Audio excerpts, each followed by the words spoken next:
my god.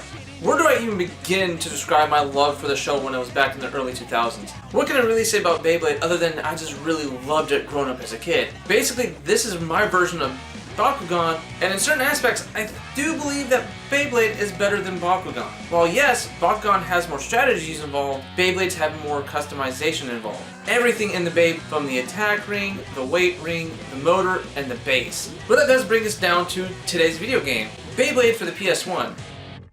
I loved Beyblade. It was the Bakugan for my childhood as well. And as what seems to be a tradition going on here, I did not know I had video games growing up. Yeah, just like a lot of other episodes, I did not realize that there were video games for this until a couple years ago. Mostly because I was shopping around, and I just so happened to come across this Beyblade game for the GameCube. And then doing some research, I found out there was 2 games for the Game Boy Advance, and today's topic. And I didn't know that this one existed until it was pointed out to me, well, during the last video. So let's quit getting nostalgic for a minute and let's actually break this game down. Well, after we get done rocking to the intro, yes, that was the actual intro to the show, or at least to the first season, and I don't mind one so bit. I'm kind of glad I got a copyright-free version of it without having to boot up YouTube to watch it. We go straight into the main menu, which has Tournament, Freestyle, and Customize. And then, of course, you have Options and Save. Sad to say, there really isn't a story mode in this game. Tournament is the same stock tournament, which the first 3 rounds are just the same 3 people just shuffle around each time you play it. And the same goes for the later rounds as well. The game pulls from the same pool of characters, but randomizes it each time you play the tournament. Now,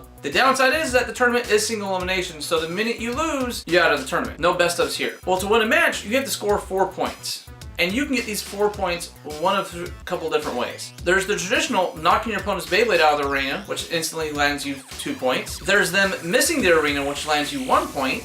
Or busting open your opponent's Beyblade, which forces your opponent to change the style. Maybe they went into the tournament carrying 3 different Beyblades, and you busted open their main one, causing their main strategy to go down the drain. But when you're playing against the computer, they only use 1 Beyblade, so there's no really benefit from going this route. And to make it even worse, there's nothing really fascinating about winning the tournament. You just really get a lot of points and you get 1 free Beyblade part. Granted, every time you finish a match, or even lose a match, you do get points. And what do you use these points to? Well, let's jump ahead to the customization screen and find out. These points are glorified money. You just take them to the shop and buy new Beyblade parts, and use these parts to customize your Beyblade. As I mentioned before, there are 5 different parts to a Beyblade, and you have your base, motor, weight, attack ring, and bit chip, which all it really does is just have a pretty picture. If this was real life, but thanks to having it in the video games, these bit chips actually help you with your special attacks. There are some light RPG elements in here. Your character does level up, and so does your bit chip. But all that really does is just increase your stats. Worst part is, if you lost the manual, you wouldn't know how many experience points you get per battle. And you don't really know when you level up or not. You actually have to go back into the customization menu and dig it up yourself. It's just really there for progression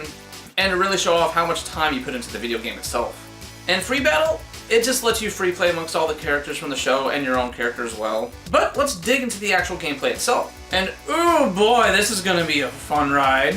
The gameplay in this game is just weird. You don't really control your Beyblade, you can more like guide it, but to give the developers some credit, you are controlling a spinning top. And it is really hard to control something that's in perpetual motion like that. The only real thing you can guarantee is the launch speed it launches at. Of course, that's the same thing for real life as well. That's how fast you pull in the ripcord. And this can also be controlled in the video game as well, by buying different launchers, which I highly do recommend. You go straight for the most expensive launcher in the game.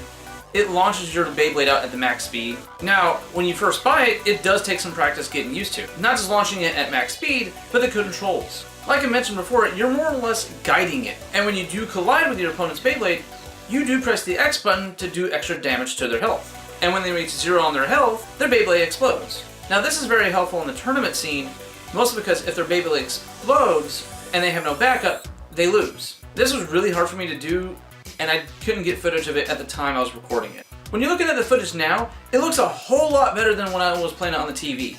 Why? Because I'm playing it on a widescreen TV where all the pictures are stretched, when part of it is being split and recorded directly to the laptop in its native framing. So it looks a lot better here than it really did on my TV screen.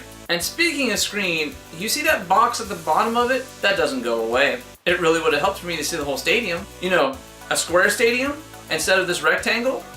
Well, this talking box is constantly here. And speaking of which, it says both in the manual and on the back of the box that DJ Jazzman will be commenting the entire time.